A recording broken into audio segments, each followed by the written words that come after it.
দেখতে দেখতে ঈদুল আজহা একেবারে সন্নিকটে চলে আসছে। আমি কিন্তু ওইভাবে এবার আমার সংসারের কাজগুলো করে উঠতে পারি নাই। তো চিন্তা করলাম যে যাই হোক, ওয়েদারের যে অবস্থা, ওয়েদারের দিকে তাকিয়ে থাকলে আমার সংসারের কাজগুলো কিন্তু আর করা হবে না। তো এখন থেকেই ঈদের কাজগুলো আমি ধীরে সুস্থে এক এক করে করে নেওয়ার চেষ্টা করছি। আসসালামু আলাইকুম, সবাইকে নতুন আরেকটি লাইফস্টাইল ব্লগ ভিডিও দেখার আমন্ত্রণ জানাচ্ছি। কেমন আছেন আমার সকল প্রিয় আপু ভাইয়ারা? এখন কিন্তু যখন তখনই বৃষ্টি হচ্ছে, হয় সকালে, না হয় দুপুরে, না হয় রাতে। যখন তখনই বৃষ্টি হওয়ার কারণে এই ওয়েদারে কোনো কাজ করে কিন্তু ওইভাবে স্বস্তি পাচ্ছি না। সকালবেলায় বৃষ্টি হচ্ছিল, বৃষ্টি দেখে কিন্তু মনটা অনেক ভালো হয়ে গিয়েছে। আসলে বৃষ্টি আমার খুব ভালো লাগে। যদিও বৃষ্টিতে কাজ করতে গেলে তেমন একটা আর কি স্বস্তি পাওয়া যায় না। তবে ওয়েদারটা যেহেতু ঠান্ডা ঠান্ডা ছিল, কাজকর্মগুলো করে আমি কিন্তু অনেকটা স্বস্তি পাচ্ছিলাম। তো এদিক থেকে আজকে আমি আমার খাবারের রুমটা আর কি খুব সুন্দর করে ঝেড়ে মুছে আমি পরিষ্কার করে নিচ্ছি। পুরোটা রুম আমি ঝুল ঝাড়ু দিয়ে পরিষ্কার করে নিব। সেই সাথে ফ্যানটাও আমি সাবান দিয়ে ভালো করে ক্লিন করে নিব। আর তার সাথে সাথে এখানে টুকটাক যে জিনিসগুলো আছে এগুলোকে আমি মুছে ভালোভাবে পরিষ্কার করে নিব। আমার সকল আপু ভাইয়াদেরকে রিকোয়েস্ট করব, যারা ভিডিওটি ক্লিক করেছেন এখনও পর্যন্ত একটি লাইক দেননি, প্লিজ একটি লাইক দিয়ে ভিডিওটি কন্টিনিউ করবেন। আর যারা আমার লাইফস্টাইল ব্লগ ভিডিও দেখতে ভালোবাসেন তারা চাইলে আমার চ্যানেলটি সাবস্ক্রাইব করে আমার পাশে থেকে যেতে পারেন। এদিক থেকে এই তো আমার এই যে ছোট্ট যে ঘরটা দেখতে পাচ্ছেন কি ধুলাবালি পড়েছে। তো ঘরটাকে আমি খুব সুন্দর করে ভালো করে মুছে তারপরে পরিষ্কার করে নিলাম। আর এখানে যে আর্টিফিশিয়াল পাতাটা আছে এটাও আমি ভালো করে মুছে ধুলাবালিগুলো একটু পরিষ্কার করে দিলাম। এটা যেহেতু একটু উপরের দিকে থাকে, প্রতিদিন কিন্তু এভাবে পরিষ্কার করা যায় না। তো আজকে একেবারে নামিয়ে ভালো করে একটু পরিষ্কার করে দিলাম। এখানে আমি একটা মানি প্লান্ট গাছ রাখবো। আমি ছোট ছোট বোতলে কিছু মানি প্লান্ট আর কি নতুন করে লাগিয়ে দিয়েছিলাম। আর গাছগুলো মোটামুটি এখন ভালোই আস্তে আস্তে বড় হয়ে উঠেছে। বড় হওয়ার কারণে গাছগুলো দেখতে কিন্তু এখন অনেকটা ভালো লাগছে। তো এই গাছটা দেখলাম যে যদি এই খড়টার মধ্যে দিয়ে দিই তাহলে যতটা ঝুলে পড়বে তখন কিন্তু দেখতে বেশ ভালো লাগবে। এই কারণে কিন্তু গাছটা আমি এখানে দিয়ে দিচ্ছি। আসলে আমি যেভাবে গাছটা রাখতে চাচ্ছি কোনোভাবে ওই গাছটাকে রাখতে পারছি না। ভিতরে দেখা যায় আমি যেভাবে দিতে চেয়েছিলাম ওইভাবে দিতে গেলে না আসলে পুরোটা গাছ একদম উপরের দিকে উঠে যাচ্ছে। আর পাতাগুলো যদি উপরের দিকে একেবারে লেগে থাকে তাহলে দেখা যাবে যে গাছটা সেভাবে বাড়তে পারবে না। তো পরবর্তীতে আমি আবার এখানে বসিয়ে আবার নতুনভাবে আবার একটু সাজিয়ে নিচ্ছি। আমরা মেয়েরা কিন্তু ঘর সাজাতে অনেক বেশি পছন্দ করি। আসলে ঘর সাজাতে গেলে আহামরি অনেক কিছুর প্রয়োজন তা কিন্তু না। আপনার ছোট্ট একটা কুঁড়ের ঘরও যদি থাকে সেটাকে যদি আপনি যাই আপনার ঘরে থাক না কেন সেই জিনিসগুলো দিয়ে যদি আপনি পরিপাটি করে সুন্দরভাবে সাজিয়ে গুছিয়ে নেন না, দেখতে কিন্তু বেশ ভালো লাগবে। আর এদিক থেকে আমার এই যে আর্টিফিশিয়াল যে ফুলগুলো ছিল এগুলোকে আমি খুব সুন্দর করে আমি মুছে পরিষ্কার করে নিচ্ছি। আর এখানে যে ওয়ালমেটটা দেয়া আছে এই ওয়ালমেটটাও আমি চারপাশটা একটু ভালো করে পরিষ্কার করে নিলাম। সংসারের কাজগুলো করব করে ওইভাবে আর করাই হচ্ছে না। এই তো সেদিনই মনে হয় রমজানের ঈদ চলে গেল। আবার দেখতে দেখতে কিভাবে যেন কোরবানির ঈদটা চলে আসলো। তো কোরবানি ঈদ উপলক্ষেও কিন্তু সংসারে মোটামুটি ভালোই কাজকর্ম আছে। তবে সবসময় যে পরিষ্কার পরিচ্ছন্নের উপরে থাকি ওইভাবে কিন্তু কাজগুলো আর করতে হয় না।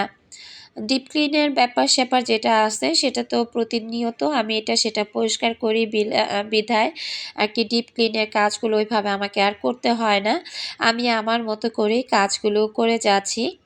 ফ্যানটা অনেক ময়লা হয়েছিল। এখনও যেহেতু আরও ২ সপ্তাহ বাকি ঈদের, তো সেদিক থেকে দেখা যায় ফ্যানটাকে আবার হয়তোবা ঈদের আগে আমি একটু সময় সুযোগ করে সময় হাতে নিয়ে তারপরে আবার একটু ফ্যানটা পরিষ্কার করে নিলেই হয়ে যাবে। সাদা জিনিসে কিন্তু ময়লা একটু বেশিই পড়ে। আমি গত আগের ভিডিওতে আমি গরুর মাংস মধ্যে আর কি বুটের ডাল দিয়ে রান্না করেছিলাম। আমি বলেছিলাম যে এভাবে কোন কোন আপুরা খেয়েছেন, সেখানে অনেক আপুরাই দেখলাম যে কমেন্ট করেছেন। অনেক আপুরাই নাকি বুটের ডাল দিয়ে গরুর মাংস রান্না করে খেয়েছেন। শাহিন সুলতানা রীতা আইডি থেকে আপুটা কমেন্ট করেছিল, আমি কি কি দিয়ে গরুর মাংস রান্না করি সেটা শুনবে তুমি? শোনো তাহলে। আলু মাস্ট, তারপর লাউ, পেঁপে, চাল কুমড়ো, ফুলকপি, বাঁধাকপি, পটল, কচু, মোটা ডাঁটা, বুটের ডাল, মুগ ডাল ইত্যাদি ইত্যাদি। তো যাই হোক, আসলে আপু অনেক কিছু দিয়ে রান্না করে। হ্যাঁ, ডাঁটা দিয়েও খাওয়া যায়, আলু দিয়েও খাওয়া যায়, লাউ দিয়েও গরুর মাংস খাওয়া যায়, পেঁপে দিয়েও খাওয়া যায়। তবে আমি ফুলকপি বা চাল কুমড়া দিয়ে কখনো, বা পটল, কচু, এইগুলো দিয়ে না আমি কখনো আসলে গরুর মাংস রান্না করে খাইনি। তবে হয়তো বা ট্রাই করে দেখতে পারি। আপু যেহেতু কমেন্ট বক্সে কমেন্ট করেছে, তো ডাটা দিয়েও কিন্তু আমি গরুর মাংস খেয়েছি, সেটা খেতেও কিন্তু ভালো লাগে। তারপরে আপু লিখেছিল, আসসালামু আলাইকুম। ওয়ালাইকুম আসসালাম আপু। তারপর আপু লিখেছিল, কেমন আছো তুমি? আলহামদুলিল্লাহ, আমি ভালো আছি। আসলে পারিবারিক ঝুট ঝামেলা এগুলো থাকবে, এগুলোকে দেখা যায় পিছনে ফেলে তারপরেও বলতে হবে যে না, আলহামদুলিল্লাহ আমি ভালো আছি, মহান আল্লাহ পাক আমাকে খুব খুব ভালো রেখেছেন। তো কেমন আছে তোমার পরিবার? যাই হোক, যে কথা বলছিলাম, যেগুলো দিয়ে গরুর মাংস রান্না করার কথা আমি বলেছি, সেসব দিয়ে হয়তো অনেকেই রান্না করে গরুর মাংস। তবে রান্না তো তোমার বরাবরই ভালো, কিন্তু খেতে কেমন সেটা তো আমি জানি না। আশা করছি কোনো একদিন যদি তোমার দেখা পাই, তখন না হয় খাওয়াবে আমায়। আজ এ পর্যন্তই। ভালো থেকো তুমি এবং ভালো রেখো তোমার পরিবারকে। অবশেষে আল্লাহ হাফিজ। কমেন্টটা বড় হয়ে থাকলে একটু কষ্ট করে পড়ে নিও, তবুও বকা দিও না প্লিজ। না আপু, তুমি ভালোবেসে এত সুন্দর করে একটা কমেন্ট করেছো, সেখানে কি তোমাকে বকা দেওয়া যায় বলো তো? তো আপু, আমার জন্য দোয়া রেখো। তোমার কমেন্ট বরাবরই আমার খুব ভালো লাগে, যদিও বরাবর তুমি এভাবে কমেন্ট করো না। আমার দুই একটা ভিডিওতে তুমি অনেক কিছু বলেই আর কি কমেন্ট করেছো। আগেও একটা কমেন্ট করেছো, আমি বলেছিলাম সেই কমেন্ট অনেক বড় হয়েছে, তুমি হয়তো বা ভেবেছো যে আমি রাগ করেছি। আমি রাগ করিনি। তোমরা যে আমার ভিডিওগুলো দেখে এত কষ্ট করে এত বড় বড় কমেন্ট করো, আমি মাঝে মাঝে অবাক হয়ে যাই যে আমার ভালোবাসার আপুরা কতটা ধৈর্য সহকারে আমার ভিডিওগুলো দেখে তারপরে এত বড় একটা কমেন্ট করে। আপু, তোমাকে অসংখ্য ধন্যবাদ জানাচ্ছি। আর হাতের রান্নার কথা বললে, তো আসলে যদি খাওয়াতে পারতাম তখন না হয় বলতে পারতে যে আমার হাতের রান্নাটা কেমন। তবে আলহামদুলিল্লাহ, আমি যে রান্না বান্নাগুলো করি আমার পরিবারের মানুষরা খাওয়া দাওয়া করে সব সময় কিন্তু ভালো ক্রেডিটই দেয়। তো যাই হোক আপু, তোমাকে অসংখ্য ধন্যবাদ আর ভালোবাসা জানাচ্ছি। শাহিদুল ইসলাম আইডি থেকে আপুর কমেন্ট করেছিল, আপু লোহার কড়াই কেনার পর তেলে কিভাবে বানাবো? তো এখানে কিন্তু আমি 3D পাপোশগুলো ধুয়ে নিচ্ছি। পাপোশগুলো ধোয়ার পর দেখতেই পাচ্ছেন যে কি প্রচুর পরিমাণে চুল বেঁধে আছে।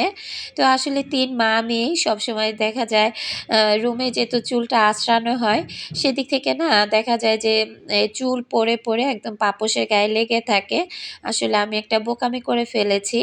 পাপোশগুলো ধোয়ার আগে চুলগুলো আমার আগেই সরিয়ে নেওয়ার দরকার ছিল, তাহলে আর কি পাপোশগুলোর গায়ে এভাবে চুল লেগে থাকতো না।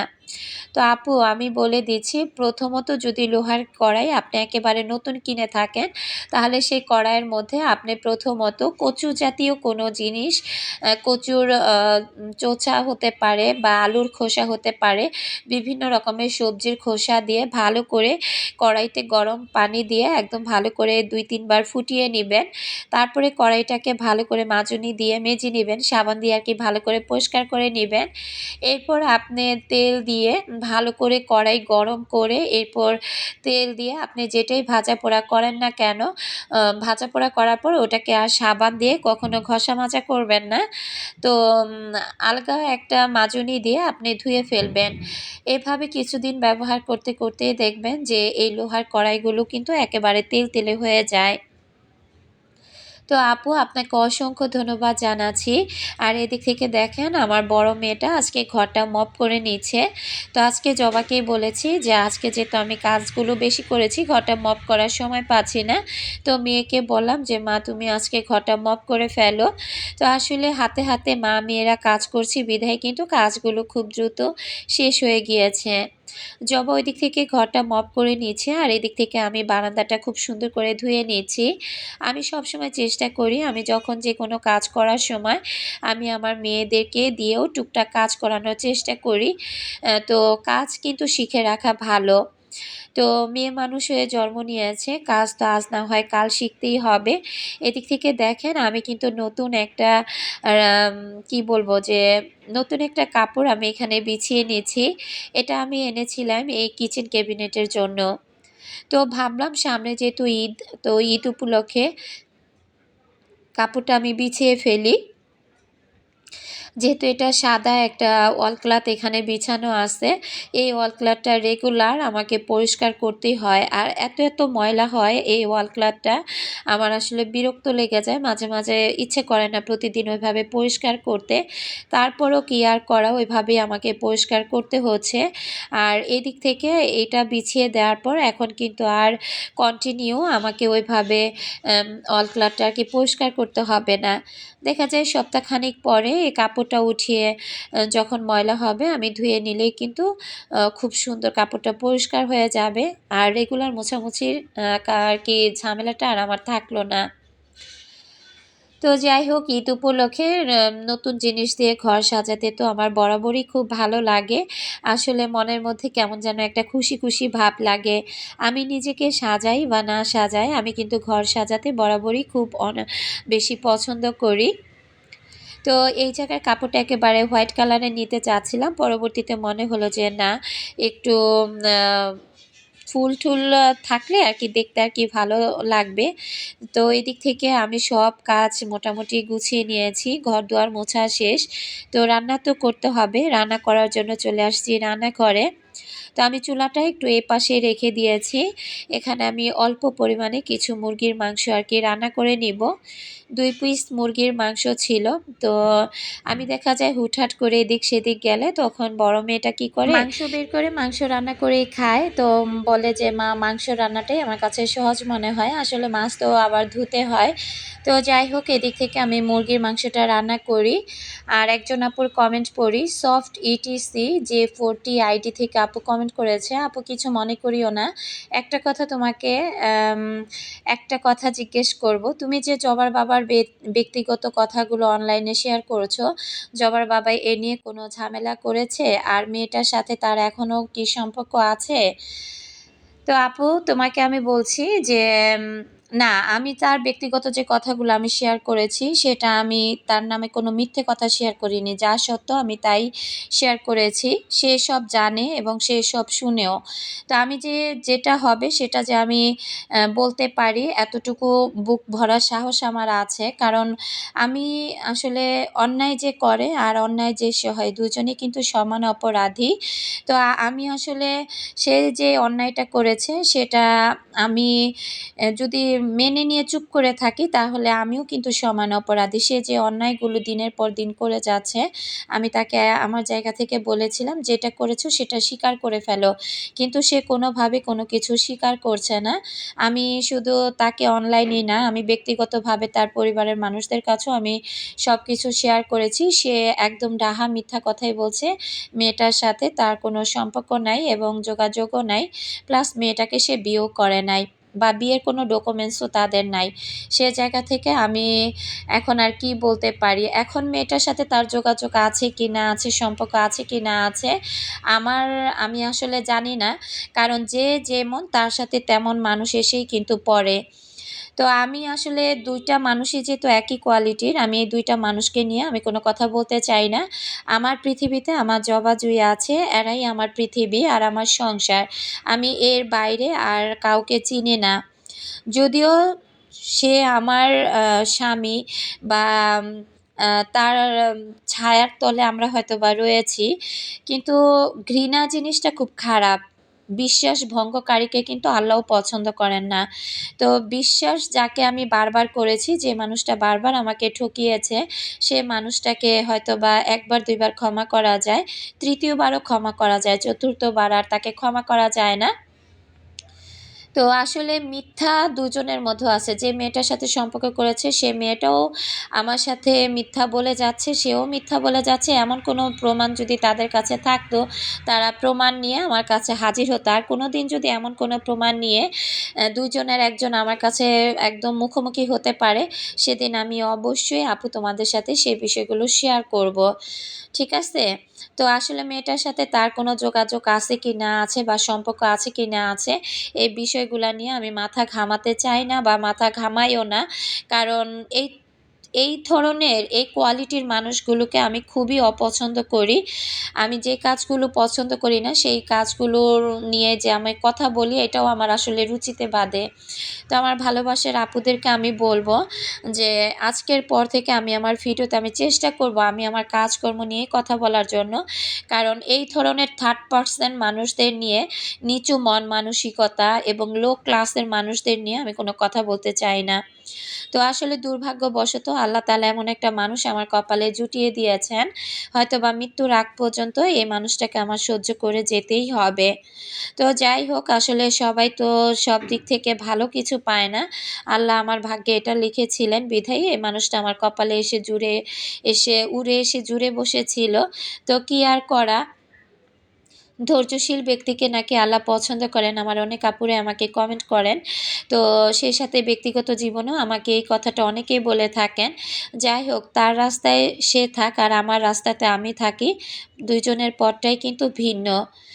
২ টা মেয়ে আমার জীবনের সব। আর বিকেলে নাস্তা করেই বিদায় নিলাম। আল্লাহ হাফেজ।